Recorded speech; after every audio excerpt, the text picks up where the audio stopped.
Good afternoon. It's Wednesday, the 7th of April, 2021, just after 1 o'clock. Welcome to UK Column News. Your host today, Mike Robinson, myself, Brian Gerrish, and we're delighted to be joined by Alex Thomson, bringing us Eastern approaches from the Netherlands. So, Alex, we're going to get straight on with you. And a headline here from the European press, AstraZeneca. And this is all about Mr. Cavallera, who is the head of the European Medicines Agency. Isn't that correct? Or at least he's in charge of the vaccine strategy or the vaccine task force for the EMA, which is the EU's agency for medicines, the European Medicines Agency, not medical agency, as is often said by mistake. Roberto Cavalieri has given a rather frank interview yesterday with the Italian daily Il Messaggero, which has been quickly picked up around the European continent, though the response in the British press has been somewhat muted. So on screen at the moment, the headline of the write-up is that Signor Cavalieri is saying that as regards AstraZeneca, which of course has now got a rebranded name, but it's AstraZeneca and Oxford University Consortium being the producers, he says that the risks remain outweighed by the benefits, but we are going to reevaluate advice for young women. Now, the reason for that is that there's a problem here with thromboses, which has come to the fore, and even the British press are now picking up on that.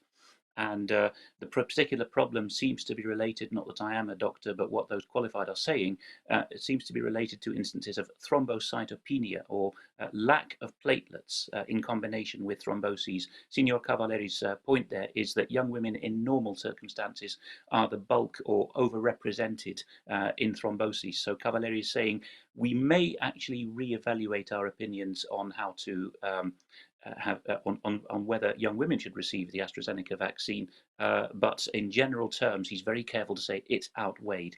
He says, I think we can now clearly say that there is an association between thrombosis and the vaccine. What causes that reaction, though, we don't yet know. A correction, he's Marco Cavalieri, not Roberto, as I said a moment ago. He says, when asked whether there's any therapy for this, particularly drugs, he says, no, using pharmaceuticals might do more harm than good where there is platelet deficiency and thrombosis.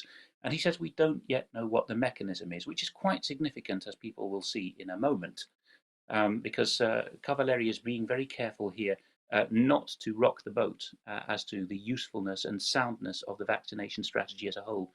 Here on one slide, and I recognize the image here as being one that he's taken of himself on a Dutch intercity train, is Marco Cavalieri's potted biography as given in a recent conference that he addressed. People will see that he joined the European Medicines Agency in 2005. He's been with them 16 years in scientific administration, and then later on being the head of section for anti-infectives and vaccines at the European Medicines Agency, which the UK is no longer an accessory to, but is, of course, the umbrella organisation for the drugs regulators and medical interventions regulators for the EU.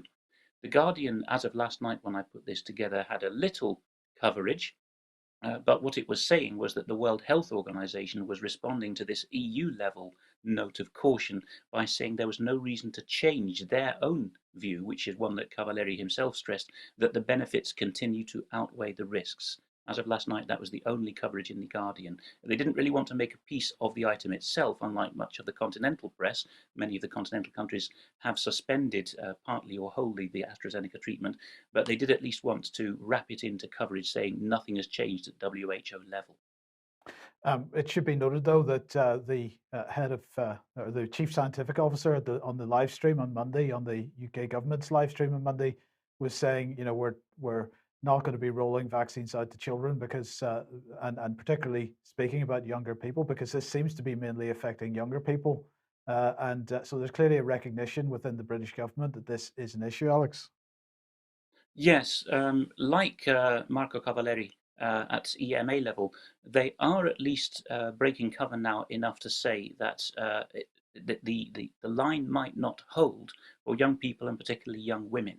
That the benefits outweigh the risks. That seems to be the tenor of what Cavalieri is saying.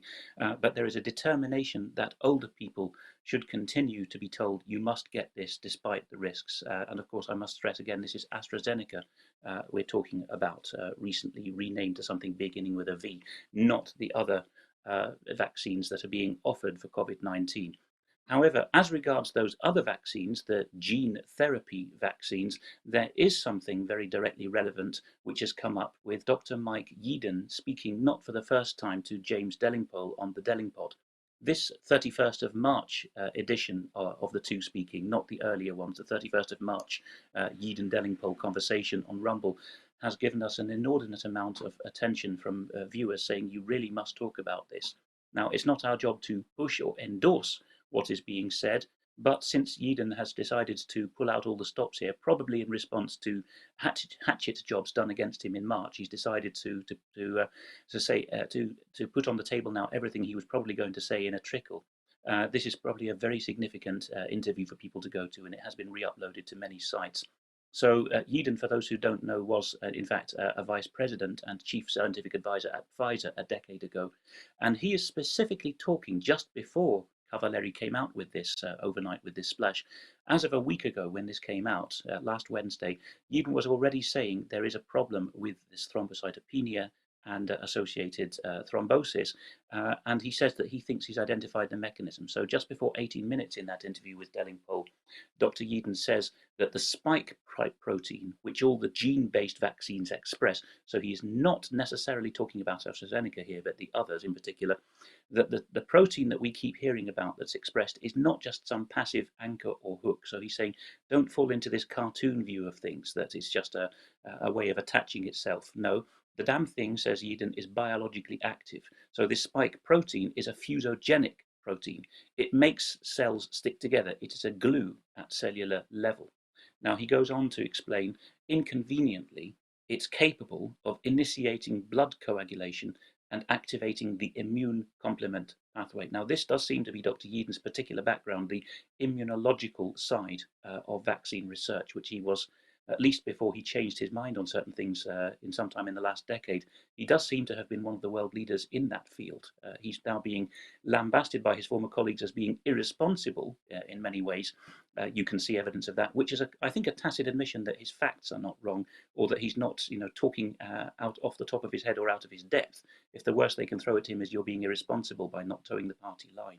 So Yeadon goes on later in that interview to say quite a number of more general things, and particularly at the 40 to 45 minutes mark, I think people should listen carefully to what he's telling Dellingpole. But this is not a direct quote, but my summary of what he says at one point later. He says, having an experimental vaccination, and of course none of them is authorized, they're only approved in an emergency way. Having experimental vaccination is like playing Russian roulette. And he makes the rather obvious point that if you vaccinate your entire population for public health needs, then you need to have virtually zero side effects. Otherwise, you are going to sicken and kill people who would not otherwise have sickened and died, which seems to have been lost in the noise. Well, that's a very interesting point to end on, Alex. Lost in the noise. In fact, a lot of it is lost in the complete silence in UK as to what the real truth is about vaccine adverse reactions. Let's have a look at this clip from ITV Good Morning Britain, which was sent to us. Really quite astonishing. The expert that they bring on to talk about vaccines is actually the business minister. But let's hear what they have to say. The Moderna vaccine will begin distribution in the UK today, with the first doses being administered at a hospital in Wales. It comes as a trial giving children the AstraZeneca vaccines being halted over the potential link to a very small number of blood clots. But scientists stress there are no safety concerns with the study. Joining us now is the Business Minister, Paul Scully. Good morning to you. We've had plenty of questions in from our viewers about this, of course. Some have already had the first AstraZeneca jab. Some have got young children, or I should say young children, or young adults in their family who've got underlying health conditions, and they're now worried about whether they should have the second one. This concern is, of course, around blood clots in the younger age group, and that versus the risks of getting COVID and potentially dying from it. How worried are you, and should we be, people who are getting the text messages to go for their AstraZeneca jab today?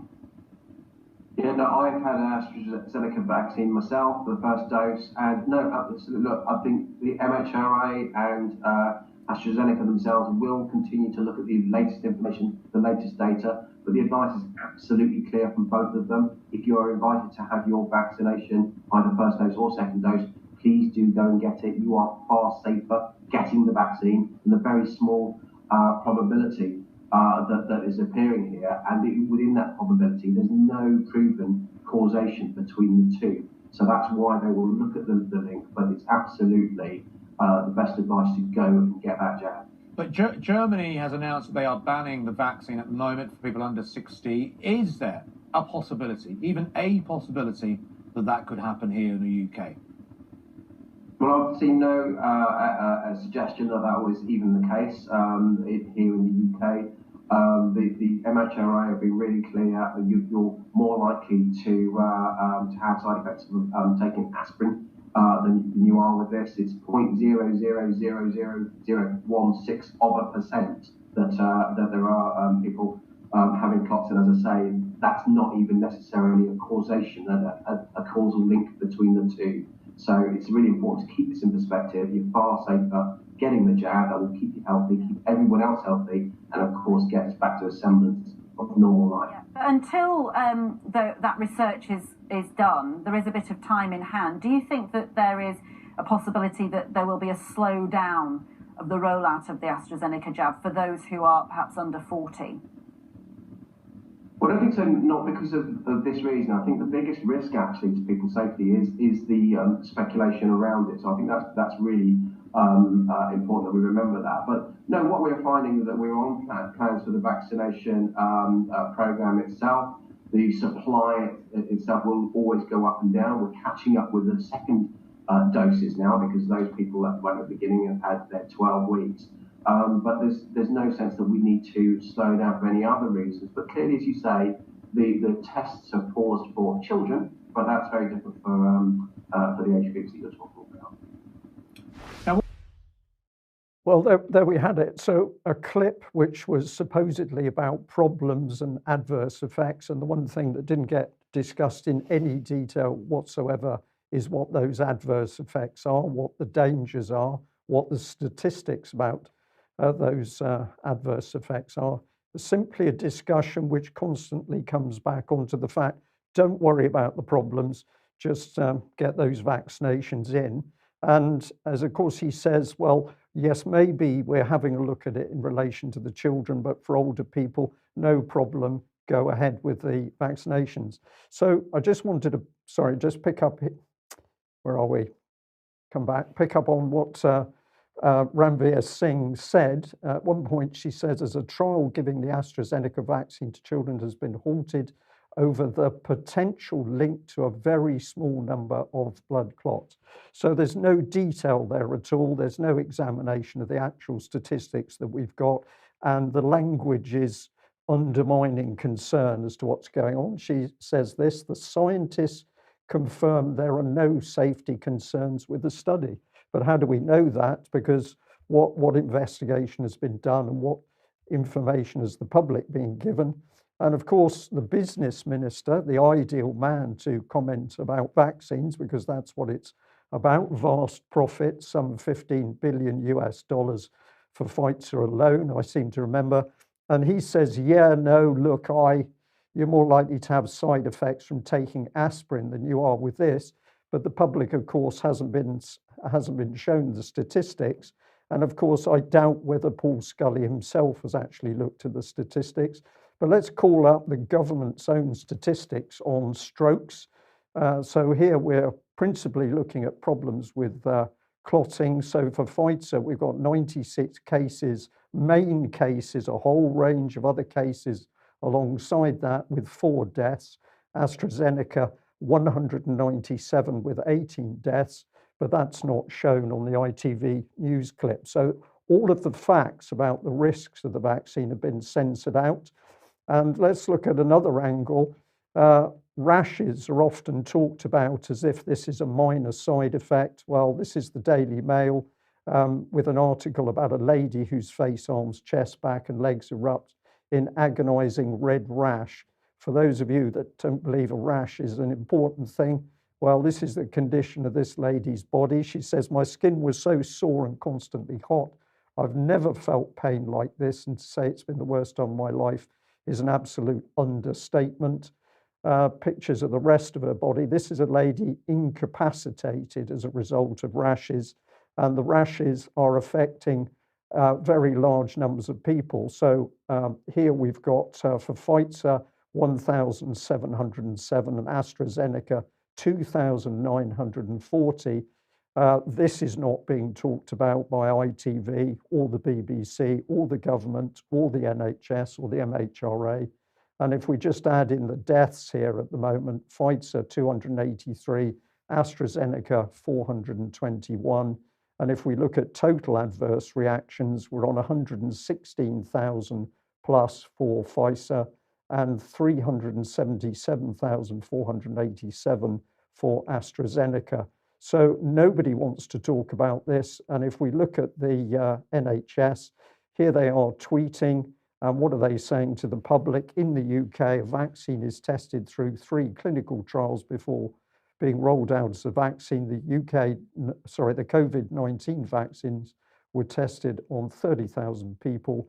People from all walks of life have been part of the trials, including doctors and nurses, but none of the detail about the vaccine adverse reactions has come out. So we want to ask this question: why do the UK government, Parliament, MHRA, NHS and vaccine producers continue to hide the truth about the scale and nature of these adverse reactions?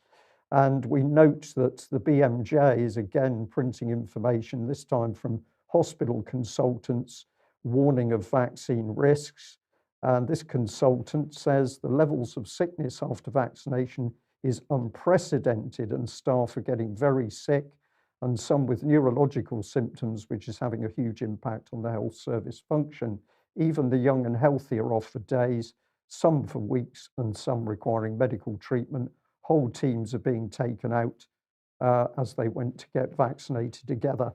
So, Alex, just very quickly, I don't think it could be more explicit that when you look at the actual data, which the government holds, the MHRA holds, the evidence is all serious side effects affecting thousands of people across the full age spectrum, from children to elderly people. And those are just the ones being reported. And those are the ones being reported. And you've indicated, Mike, that we're now seeing documentation where some time ago the MHRA was indicating that it also recognises that the figures it's producing in the yellow card system will only be a proportion of the total number of cases of adverse reactions that have taken place. So, Alex, somebody is lying here somewhere. Well, again, if you look at some continental equivalents, you will find a bit more honesty. If you go to the Dutch Health Ministry's website, so this is a direct ministry, not an agency, the minister in charge, Hugo de Jonge, has put out an announcement that he is stopping Vaxzevria, the new trade name for the AstraZeneca COVID vaccine, doses to under 60s. But even they have to say, because they're in the EU system, we're waiting for a subcommittee of the EMA, known as PRAC, P-R-A-C, to evaluate the matter. And this is the nub of it, because even a week before Dr. Mike Yeadon, to name just one, warned Delingpole on the 31st of March, he'd already given an interview to, I think it's called America's Frontline Doctors, an interview with a gentleman called Mordechai there, about his concerns, which are extremely wide-ranging. And in both of those appearances, 2 weeks ago and again 1 week ago, he said, I am trying to get through to the EMA, but I cannot. So the whole issue seems to be, is it well-founded, this claim that they do not know the mechanism for the thromboses associated with thrombocytopenia or not? Well, yeah, they don't know the mechanism. In the meantime, people are dying and being severely disabled with the effects. Now, I just want to remind everybody once again of this article by Ian Davis on the UK Column website, A Deceptive Construction, Why We Must Question the COVID-19 Mortality Statistics. And this was really in response to our viewers asking us where we were getting this idea of 18,000 deaths as opposed to the 126,000 deaths from COVID-19 that the British government is proposing. Well, maybe a little bit more information now to underpin what Ian has written there. From the Office for National Statistics, they released at the end of last week deaths from COVID-19 with no pre-existing conditions from July 2020 to February 2021. And here's the key point: there were a total of 9,400 deaths in 2020 that were due to COVID-19 and recorded without any pre-existing conditions. And you know, our point really is that since we have no way of knowing what the actual cause of death is, and the government acknowledges this, then the 126,000 figure at the very least needs to be questioned. And in fact, every one of those deaths needs to be investigated, although it may be practically impossible to do that at this stage. In that there's no body for some of them. Exactly, Mm. exactly. So, Alex, where does that take us? Anonymous.ru is hosting a German leak. The headline here states a leak of confidential documents. Those dead after having a COVID vaccine are not allowed to be autopsied. And the gentleman on screen is Achim Brauneisen, the Attorney General for the Greater Stuttgart area. The state is a strong candidate for being Germany's most corrupt, I would say. And there has been, when he was appointed to that position in 2013, or at least the state prosecutor for that region, there was some suggestion that he was there out of loyalty to a party, although he's not a member of a particular party.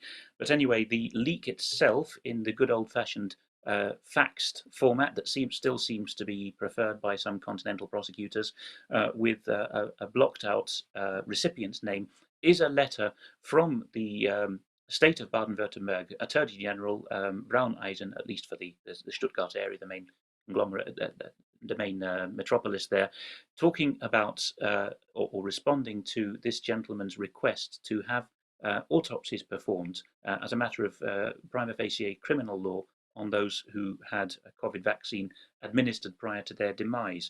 And Brauneisen says, in my translation of the leaked document, combating COVID-19, he says this before getting onto any details, significantly enough. This is his ideological position. Bear in mind, this is not the judiciary, this is the executive. This is a law officer for the executive of that state government.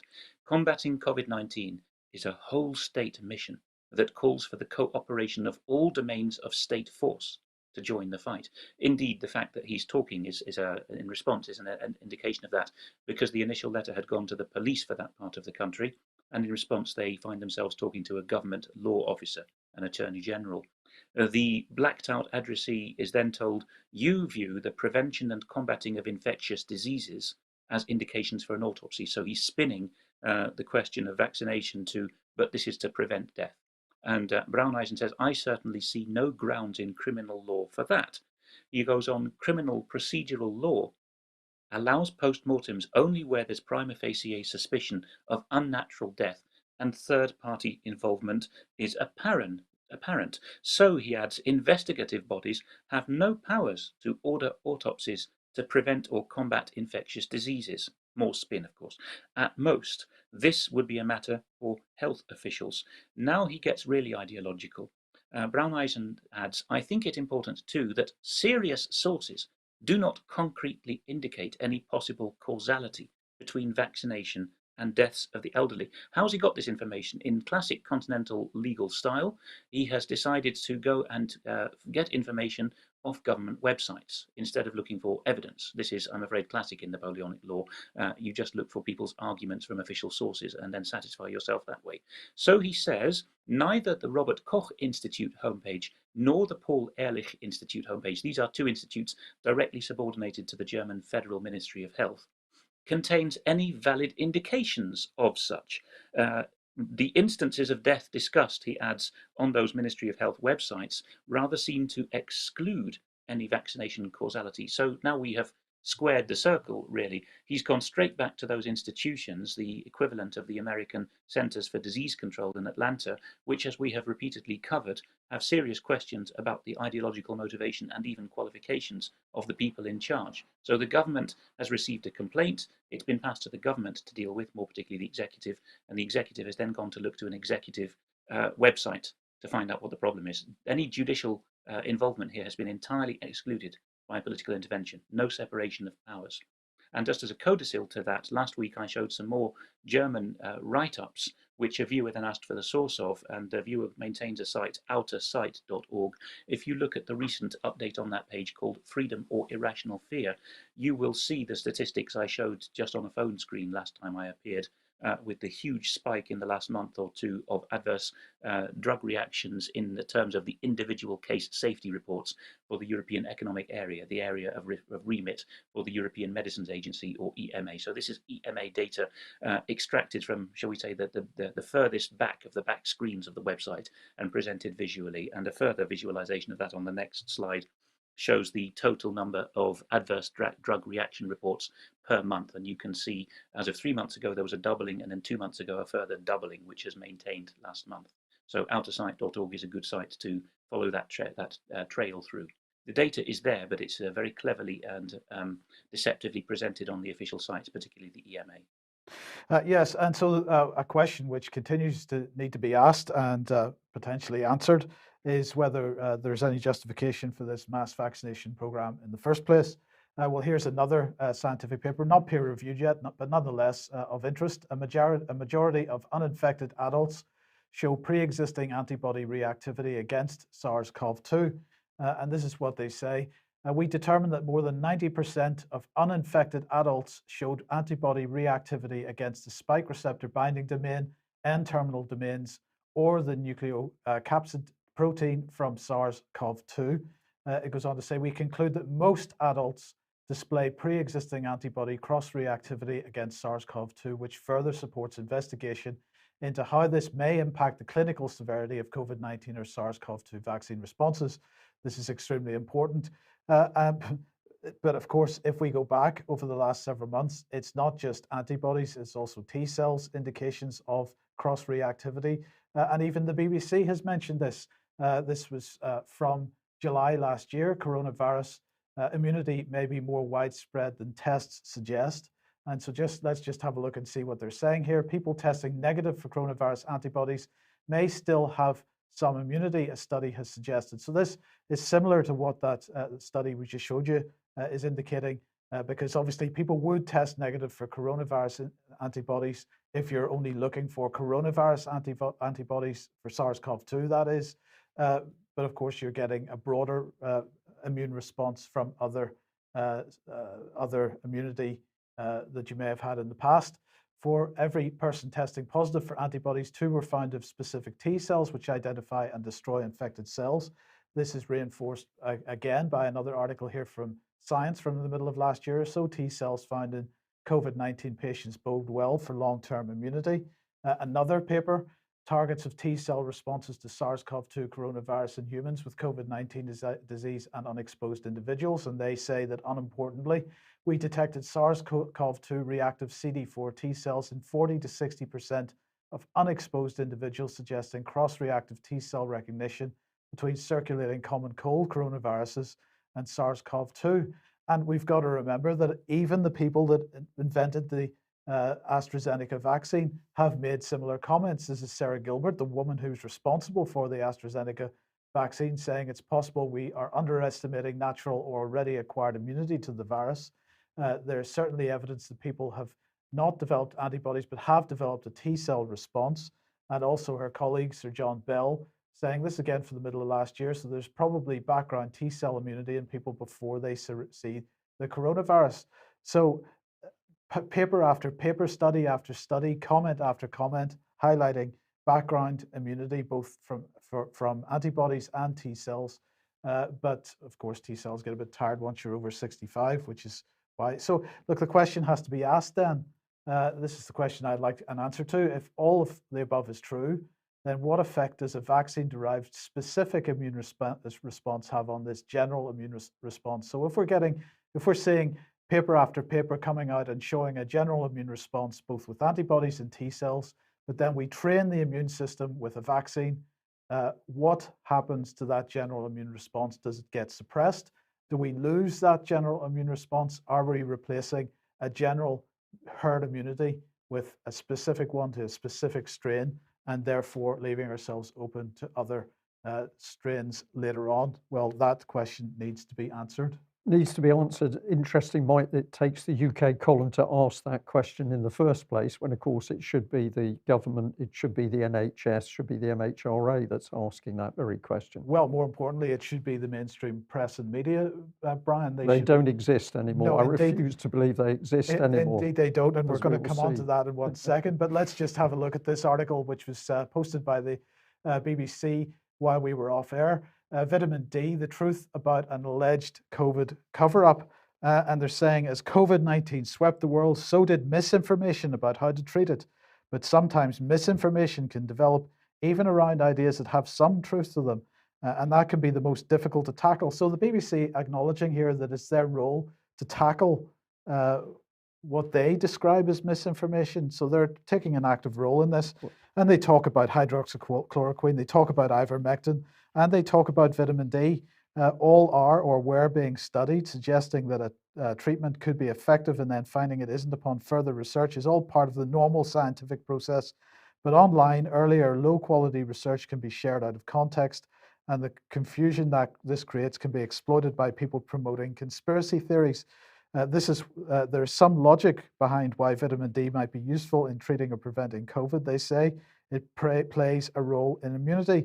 Well, it does quite a bit more, doesn't it? But this article really designed to put people off the idea that vitamin D is useful, not so much as a treatment, but certainly as a prophylactic. But let's just look at some of the evidence to counter what the BBC is saying here. So here is a scientific paper published in PMC, The Big Vitamin D Mistake. And they highlighted, if you remember, we talked about this probably about a year ago. Since 2006, type 1 diabetes in Finland has plateaued and then decreased after authorities' decision to fortify dietary milk products with vitamin D3. The role of vitamin D in innate and adaptive immunity is critical, this paper says, and then they recommend various doses for various ages. They say they are determined that it is a very big mistake to underestimate the role of vitamin D in our general immune response capability, which of course helps us all if we come across any pathogen at all.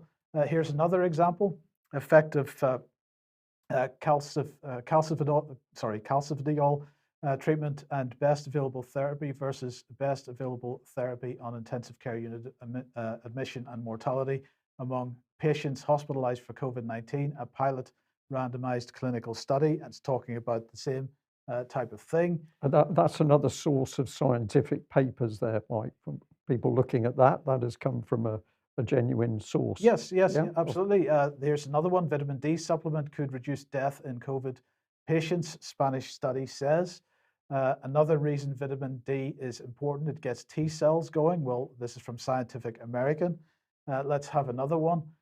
New insights into the role of vitamin D in our immune system from MS Society. That's the Multiple Sclerosis Society. Another one here, again from Science Daily, a scientific paper, vitamin D crucial to activating immune defenses. Another one from ISCD, vitamin D deficiency, the silent epidemic of the elderly. And of course, elderly absolutely reduced vitamin D levels, which is one of the reasons why elderly people have suffered the most from COVID-19. And here's even The Guardian, role of vitamin D deficiency in BAME medic deaths. Because of course, if you're Black or Asian ethnicity in the UK, you have a much harder time maintaining vitamin D levels in our climate than in others. And then we've got this, vitamin D supplementation and BAME healthcare workers from the Association of Anaesthetists. And they are really saying that supplementation, particularly for Black and Asian ethnicities, is extremely important. So the BBC playing down the role of vitamin D, in our immune systems, and really linking the idea of taking vitamin C supplementation or vitamin D supplementation, with conspiracy theories. What is the effect of that going to be if people start listening to the BBC? Well, the BBC is going to be damaging the health of the nation because they're stopping people using their common sense in taking vitamins, which over a great many years, the benefits have been acknowledged. So the BBC will be attacking the UK population. It'll be joining the government, as we'll be seeing in a few minutes. Yes. Okay, if you like what the UK column does and you would like to support us, then please head over to ukcolumn.org/community, and there are options to help us out there. And also, if you could share our material that you find on various platforms, that would be fantastic as well. Indeed. Right. Well, we just pop up a quick advert. David Scott did a very, very good interview with Murdo Fraser, gentleman who's really the leader of the opera. He isn't the real leader, but he's taken as being the leader of the opposition in Scotland. So this was a very high-profile interview, which David did. And of course, UK column really thrilled that we're now seeing interesting people in the political establishment coming forward to use the UK column because they can't get their information out elsewhere. But what sort of thing were they covering? Well, unbelievable statements by the First Minister, malicious prosecution by the Crown Office, and sinister legislation enacted by Holyrood. Now, this is up on David's Northern Exposure YouTube channel, premiered a few days ago. If you haven't been there to watch and listen to it, please do, because this is really taking the lid off corruption within the Scottish governmental system. Here's Murdo Fraser himself, and well, just one paragraph taken from that interview. The hate crime bill is possibly the most sinister piece of legislation passed in the Scottish Parliament. So I encourage people to have a look at that. Also, after the news on Friday, we're going to premiere No Smoke Without Fire Part 4, where we're going to be looking at the vaccine safety issue, which we're labeling here lies, damn lies and statistics.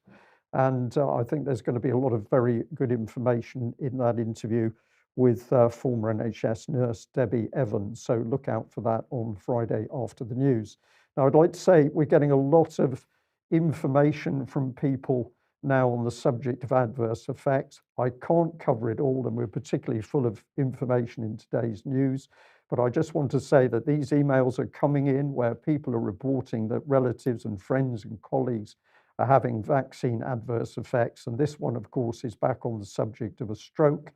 A lady of 73 years old has a vaccine, and the next thing is she's suffering from a stroke. So people can put that up on the screen and freeze it to watch it. Also seeing some very different thing, that people are trying to make their voices heard by some graffiti, but look at the subject, masks are child abuse. Well, we've got professionals thoroughly agreeing with that statement. Lockdown is destroying the UK, many would agree. We want our country back, Boris. So maybe not the most productive way to get the message across, but it certainly shows the feeling. And this one is well worth freezing the screen and having a look at, because essentially somebody has written to their MP, Ben Wallace, a very detailed, very concerned letter about vaccinations, the lockdown adverse effects, a lot of detail, a lot of concern, and the response that they got back was simply appalling. Thank you for your email. The government met its target to offer a vaccine to everyone within the top 4 priority groups, including social care workers, by the 15th February 2021. We continue to ensure that as many social care workers as possible receive their first and second doses when offered. The Department of Health and Social Care is conducting second visits to care homes to offer vaccinations to staff who were unavailable on the day of the first visit. So somebody writes a letter with concerns about the vaccination, and what you get back is a response, well, it's a fob off by this gentleman with encouraging you to go for the vaccine that you've expressed your concerns about. So Alex, just 10 seconds on this. I keep asking myself, have our MPs become stupid, or is it the fact that are actually so frightened within Westminster that they simply have to regurgitate the nonsense policy of this government? The latter, and if you follow the Dissident's Guide to the Constitution podcast series on ukcolumn.org/constitution, you'll hear chapter and verse on that. And overnight, we've had Alan Duncan's Diaries published by the Daily Mail, and we discover in that Wallace's predecessor as Minister of Defence came up with a harebrained scheme to buy Svalbard off the Norwegians, a bit like the US attempts to buy Greenland off the Danes, with the intent of setting up a British global polar space base or some such nonsense. I mean, they're off in cloud cuckoo land, so if you cannot really expect them to respond fairly. But this ultimately comes down to their impossible and probably unconstitutional double-hatted role, trying to represent the people of Wyre and Preston North at the same time as serving the Crown as a minister. Not doable. Not doable, but people should continue to challenge them because, of course, when we see the documentary evidence, that stands against them.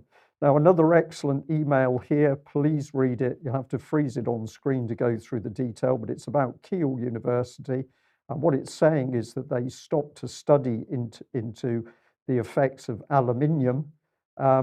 And the person is pointing out the university now receiving money from the Bill and Melinda Gates Foundation.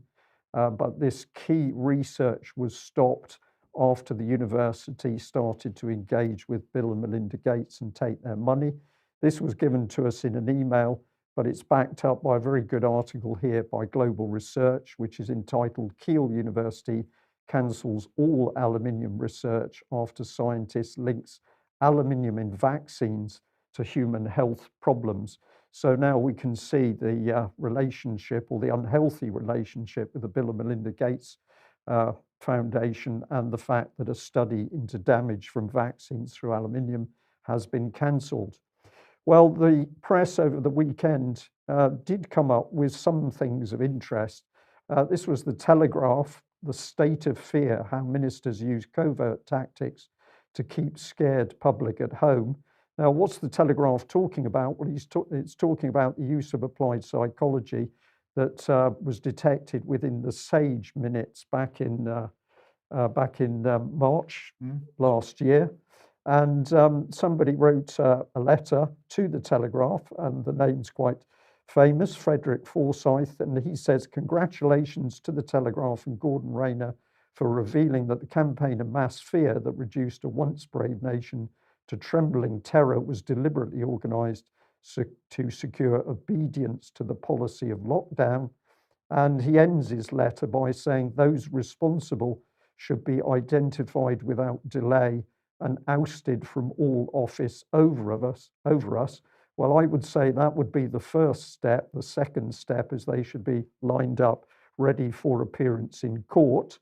But the key point we wanted to make here is that 1 year on, and the Telegraph and what I'm going to call the weak, ineffectual UK press outlets finally catch up with the UK columns reports on the UK government's malicious fear and behavioural change agenda.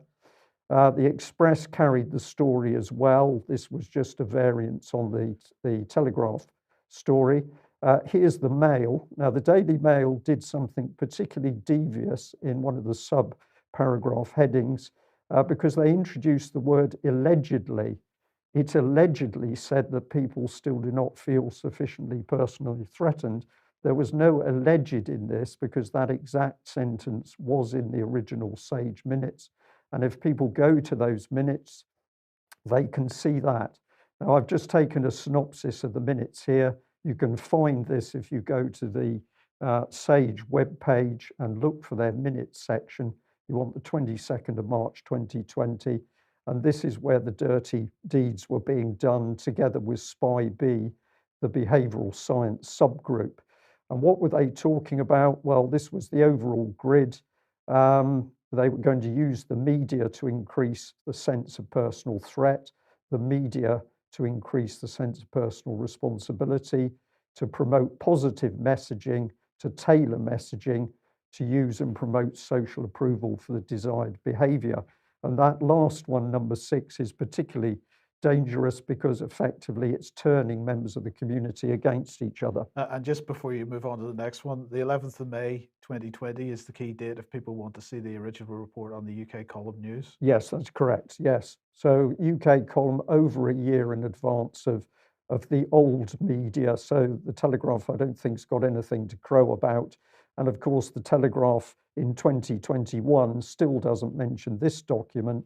The Cabinet Office's 2010 Mindspace document, where they said That means that citizens may not fully realise that their behaviour is being changed, or at least how it's being changed.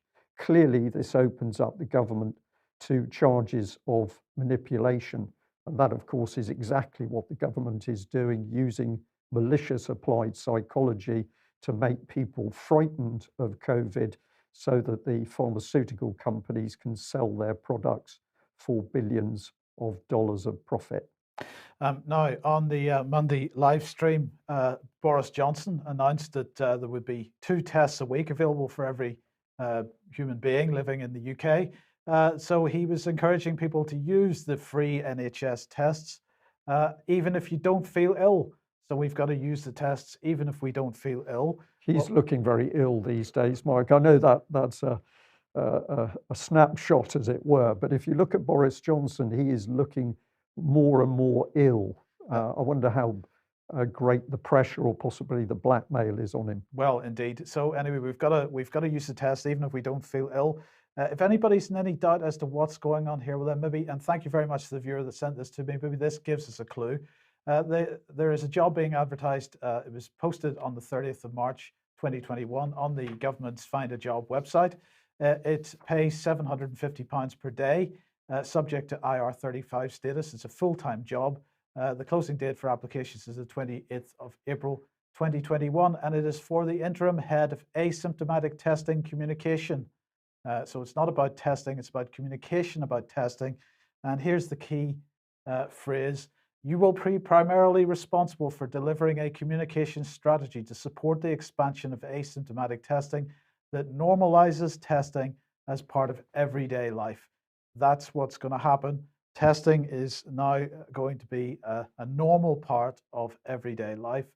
We better just get used to it, or we better start pushing back against it. But Alex, there's no room for doubt in what that says. Well, a lady whose letter I'll be reading out at the end of this news, writing about issues including vitamin D3 and refusing tests, puts it very well. She simply says, your rights to bodily integrity is inalienable. How does that one statement, which is obviously true and endorsed in national and international law, sit with, we will normalise testing? The testing they're talking about is having something shoved in your nose or your backside. How's that with bodily integrity and inalienability? Very good question, but let's move on to the issue of passports then. And Michael Gove, while we were on our break, published this in the Telegraph. It's time to explore the need for COVID certification. Now, this was after months of Michael Gove personally, and I saw him on a couple of occasions on the Andrew Marr show, absolutely determined that no such plans were in place. There were not going to be any COVID certification, vaccine passports, whatever you want to call it. But let's have a look at what he's saying in this article. Vaccination is a hugely powerful tool, but we've got to remember, until this weekend, it was the way out of this lockdown situation, but no more, because according to Gove, it can never provide 100% protection. That is why we need to look at every option potentially available to ensure the fastest, safest, and most sustainable road back to normality, he said, which is where the idea of COVID certification could prove useful. Well, I'm not going to go into any more of what he said in this article. If anybody wants to read it, they can do. But I wanted to absolutely have a look at some of the comments underneath this, because what he said in the course of this article was that he was going to be looking at the comments underneath to get a view of what the Telegraph viewer or reader thought of this idea. And we've got to keep in mind that traditionally the Telegraph reader is the heart of Tory support.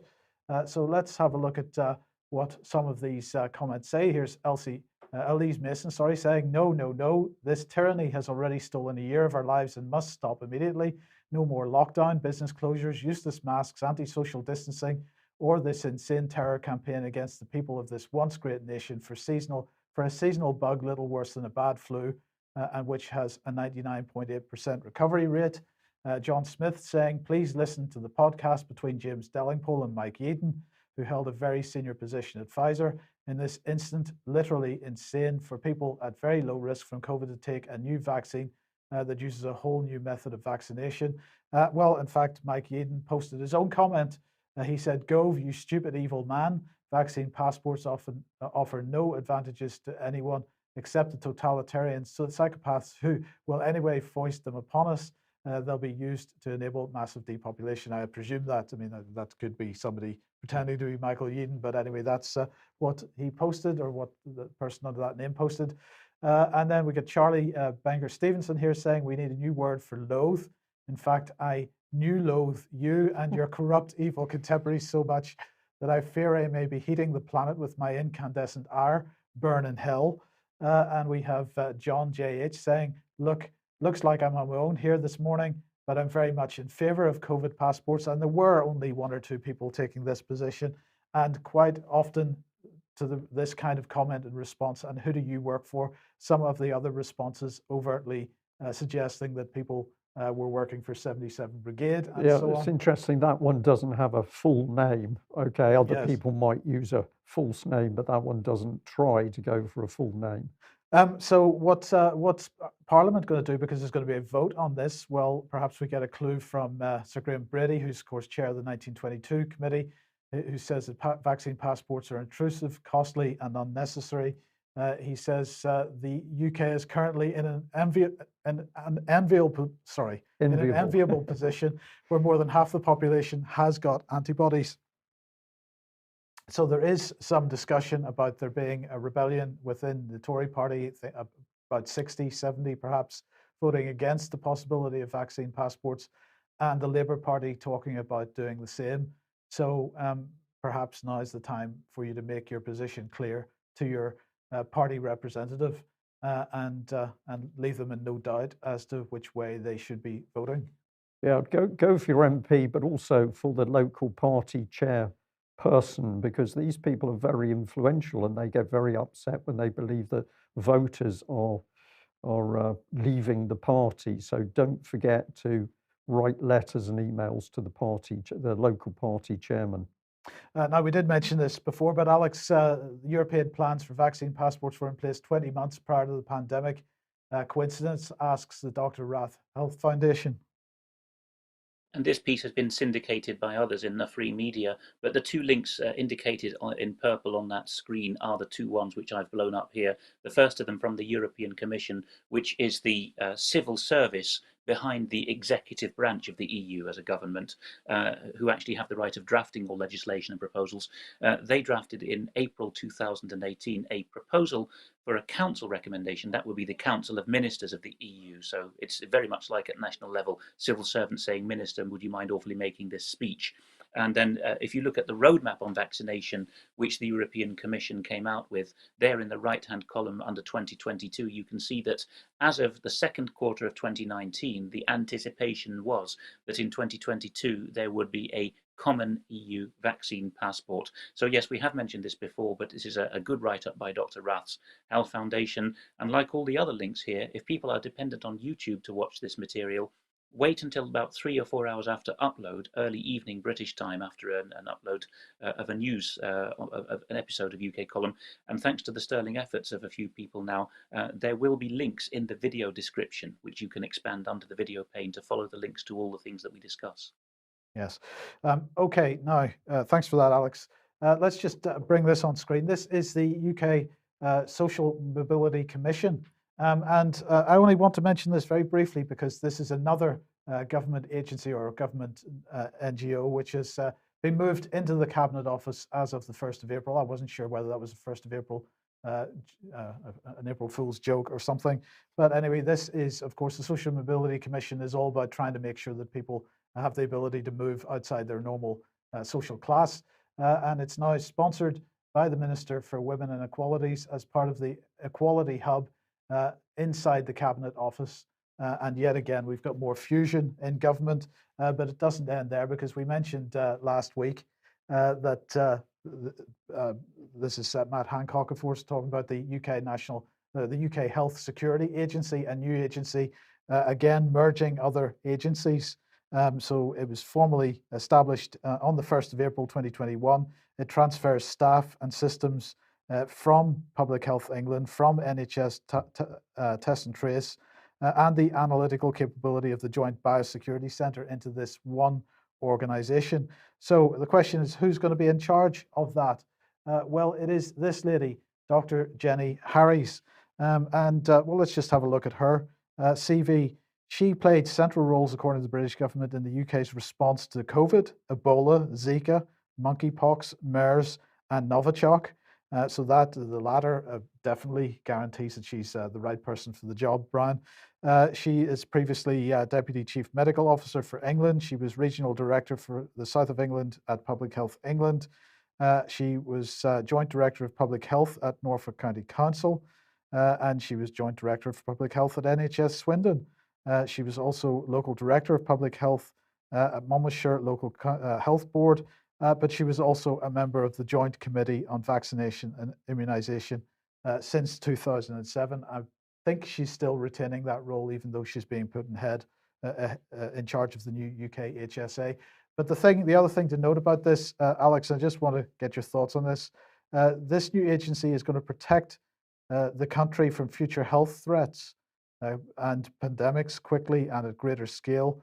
But it's also going to work with global partners, and it's going to become the mainstay of what the Prime Minister and other international leaders have called a more robust international health architecture that will protect future generations.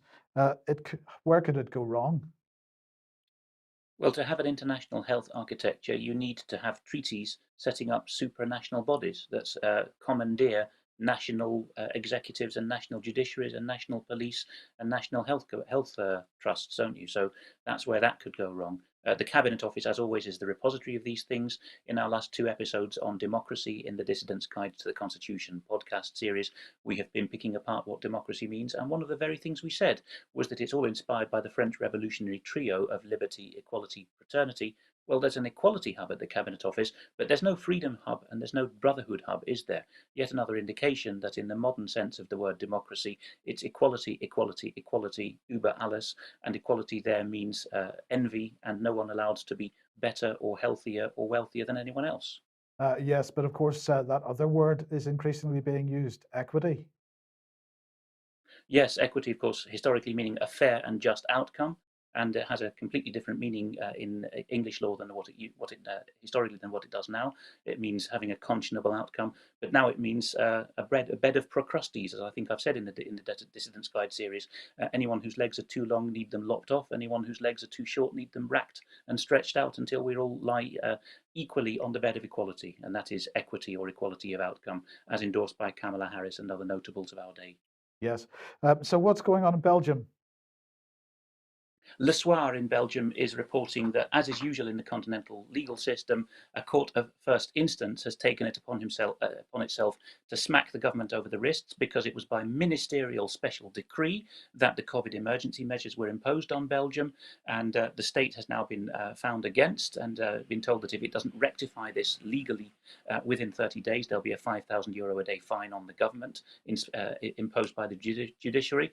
But don't get your hopes up. Here's a Brussels Times, so English language write-up for expats and internationals in Brussels, and their response to this, asking what changes, is to answer the question with no, that the measures won't be lifted. It's not an easy thing to do. So this is indicative of the symbolic nature of what judges do. Increasingly, we find this with judicial review and human rights compliancy in the various jurisdictions of the UK now as well. It's for show. The judges are being trained that they have to symbolically condemn the government at the court of first instance, the lowest level, but things get rectified in the much more tightly controlled higher up judiciary or higher up courts, as in the United States, obviously. And just to remind people of where this previously went down a dead end, the Brussels Times, the same paper, was reporting in February that when there was a challenge to the curfew, the correctional court, so an appeal court, a review court in the Belgian system, overruled the court of first instance and said, oh no, it's perfectly within the government's gift to do these things. And besides, the Belgian Parliament is about to enact a statute law containing the same emergency decrees, and that will, as far as judges are concerned, rectify the matter. So people shouldn't get their hopes up when they see that this or that continental court, often a low branch of the courts, has found against the government in any particular way. Well, let's move east to Serbia.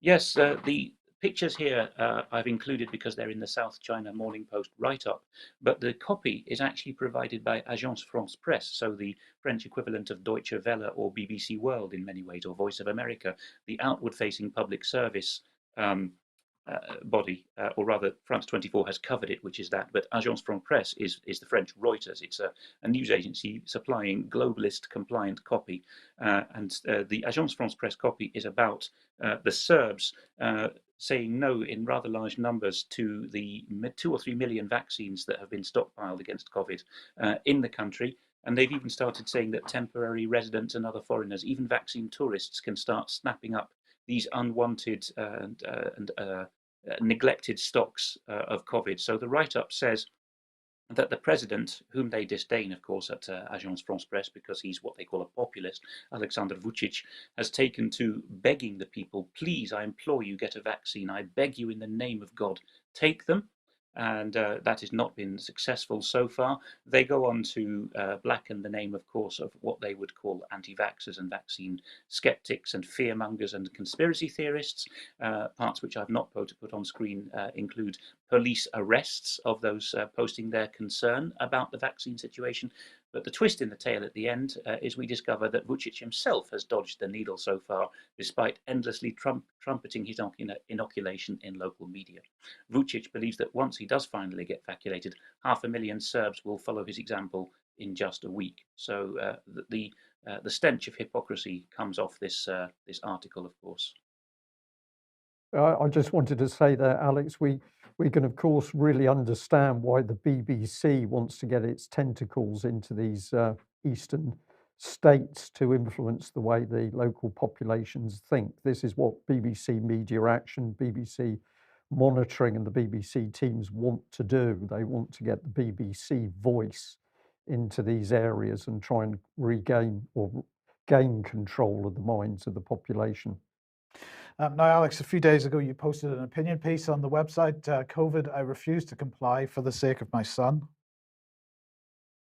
This is by a lady from the European continent who, together with her young adult son who has autism, special needs, has fled to the European continent after living for some years in Dover in Kent, because, for a start, the son couldn't get dental surgery because of COVID. And the details are in a blog which we've put together here in her words. So she explained that she tried to find a dentist and were told no NHS treatment, not even our regulars are getting seen. So for the dental surgery in question, they had to go, as they thought, temporarily to the continent.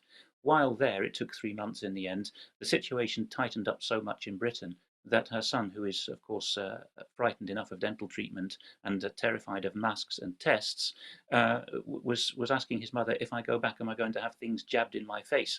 So the section we've put into the blog here describes that, why we can't come back home. So the mother was utterly exhausted by the situation and by previous things that had gone wrong, and they decided that it was impossible in good faith to come back. The mother cannot risk being separated from her son, or either of them being cajoled or forced into vaccination because of the situation.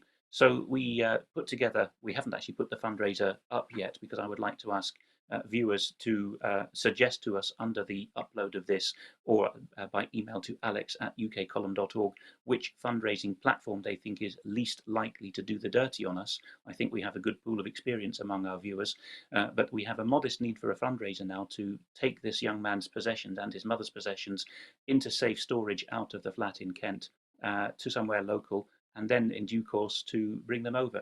Viewers have responded magnificently to this viewer upload, even though it's had fewer than 1,000 views so far. A whole clutch of people responded saying, I wish to help, which shows that, you know, there's something like not just a high response rate in terms of endorsing the messages, but a significant, maybe 5% of the people who even watched the stuff actively responded in this case, saying, I would like to help. So before we go on, I will just read a 2-paragraph note of thanks by the lady in question, who goes by the pseudonym of Mary for her safety. She says, with the deepest respect, I thank all those who sent us love, good wishes, kind thoughts, suggestions, and all those who are offering their help and time to give us peace of mind. Truly overwhelming. It started with a message to Brian, who forwarded it to Alexander, who then took immediate action with the help of Mike and their UK column team. Thank you, ladies and gentlemen. Please don't have a vaccination just because you're told to. Read, investigate, watch, and listen to the real experts. Ask yourselves why these noble people are being silenced. Make sure that you can make an informed decision. Your right to bodily integrity is inalienable. I embrace you all from far away and wish you good health and safety. Yours, Mary. So a very gratifying example of what the UK column viewing community can do, even when small numbers view a video on a different channel, the Eastern Approaches channel. One thing that indicates to me is that probably our viewing figures are being heavily suppressed, because even with the best will in the world, I can't believe that 5% of those who actually clicked on the video responded to me saying, I wish to help and am local to Kent. I think those proportions are way out, and I think that actually our viewing statistics are possibly significantly more on various platforms, particularly YouTube, than we're told. Yeah. But I'd just add to that, Alex, that a story, a small story in some ways, a very big story in other ways, but this is showing the hurt that this whole lockdown and COVID nonsense is causing the population. So aside from vaccine adverse effects where people's lives absolutely destroyed, or indeed they're no longer alive, we've got the effect on vulnerable people in society, like the boy in this particular case. And I just want to thank particularly the psychologists and the psychotherapists who've been contacting the UK column over recent months to say how concerned they are at what we're seeing. So the government's use of psychology to make people fearful, and of course the lockdown and the promotion of vaccines without investigating the adverse effects to allow people to make informed choices. Now, a bit of an announcement this morning from Sonia Poulton telling us that she's temporarily pulling back from her journalistic and broadcasting work. What's going on here, Alex? This is to do, although she's now cautious not to repeat it, but there's no suitability in mentioning the name in question. It is John Hemming, the former Member of Parliament for the Liberal Democrats, or as we like to say on UK Column News, party representative for the Liberal Democrats, who with a couple of fellow attack dogs has gone very nastily after Sonia Poulton and wrecked her professional reputation and health. And this is a robust lady, a no-nonsense lady who in recent months has had her own show on Brand New Tube. In fact, she heads up that whole network or platform of Brand New Tube. Both David Scott and I have appeared with her. Politically, in the past, we would have been, I think, diametrically opposed to her, but she is very much a sensible, common sense lady. Particularly, she's decided to die in a ditch over the question of whether women have a right to their own changing rooms and other such matters, and she explored those issues with David Scott. But Sonia Poulton does also need a modest fundraising assistance now, which I would heartily endorse. Without straying anywhere near libelous territory or slanderous, I would say I have personally had an exchange with the former MP in question, who has long posed as a champion of the victims of child abuse, and found him to be something rather other than that in personality and in competence. So I would have no hesitation in endorsing that fundraiser.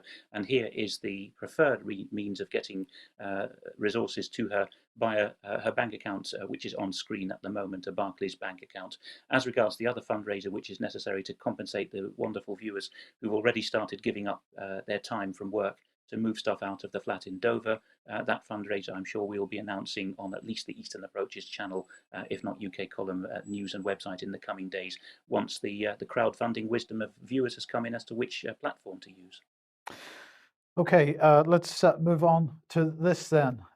Online harm is the question that we're asking here. The government has created a digital markets unit. It's based in the Competition and Markets Authority. I'm quite sure it's going to end up in the Cabinet Office in the not too distant future. It's going to oversee plans to give, or at least the government claims this is what it's going to do, to give consumers more choice and control over their data, promote online competition, and crack down on unfair practices, which can often leave businesses and consumers with less choice and more expensive goods and services. That's what they claim. What's it really about? Well, actually, it's really about this, because here's Oliver Dowden, who's championing this. He's the digital secretary.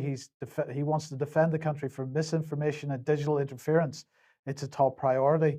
So what's really going on, to understand that, we've got to go back a couple of years to when Matt Hancock launched the Cairncross Review in Parliament. And Hancock was really concerned about the state of the so-called free media in this country. By that he means corporate media. And he said that the government was going to take action to tackle the challenges that our media, that's the government's media, faces today, not a decade ago. He said that Dame Frances Cairncross will bring her experience in journalism and academia to tackle these issues with a view to examine the press and protect the future of high quality journalism. And of course, one of the big problems that the journalists or the press companies have been talking about has been that the Facebook and YouTube and Google and these types of corporations are not sharing the ad revenue to a significant degree with the press and media.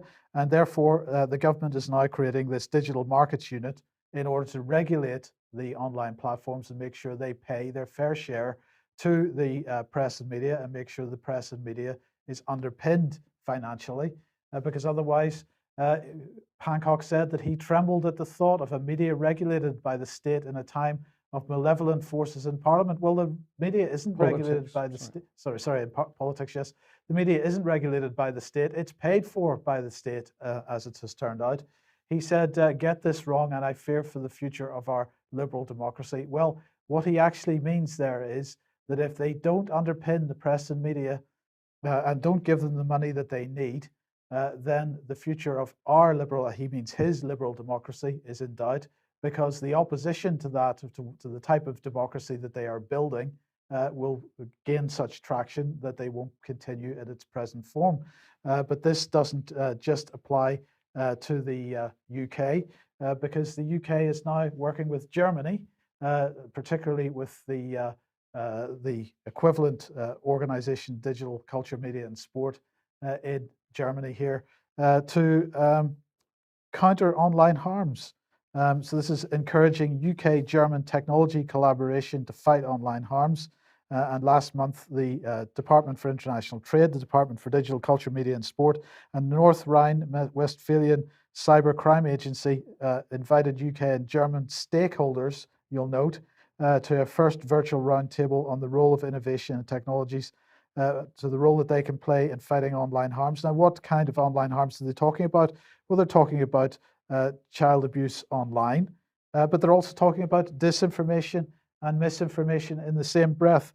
And really, we are, as we move on, Alex, finding that the attempt to tie together counter government narratives under the term misinformation or under the term disinformation to online child abuse, this is something which is, these two things are being pushed together at an ever increasing rate, because of course, as we approach the point where the online harms legislation is going to come to the UK, it's under this guise of protecting children that they are going to censor and shut down discussion, which is counter to the government narrative.